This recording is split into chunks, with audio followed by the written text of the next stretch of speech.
ಓಂ ಸಾಯಿರಾಮ್ ಸಾಯಿ ಪ್ರಣಾಮ್.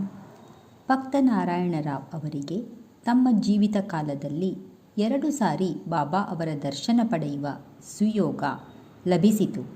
1918ರಲ್ಲಿ ಬಾಬಾ ಅವರ ಸಮಾಧಿಯಾದ ನಂತರ 3 ವರ್ಷದ ಮೇಲೆ ಅವರು ಪುನಃ ಶಿರಡಿಗೆ ಬರಲು ಪ್ರಯತ್ನಪಟ್ಟರು. ಸಾಧ್ಯವಾಗಲಿಲ್ಲ. ಬಾಬಾ ಅವರ ಮಹಾ ಸಮಾಧಿಯಾದ 1 ವರ್ಷದ ಒಳಗೆ ನಾರಾಯಣರಾವ್ ಅಸ್ವಸ್ಥರಾಗಿ ಹಾಸಿಗೆ ಹಿಡಿದರು. ಅನೇಕ ಔಷಧಿಗಳನ್ನು ತೆಗೆದುಕೊಂಡರೂ ಗುಣವಾಗಲಿಲ್ಲ.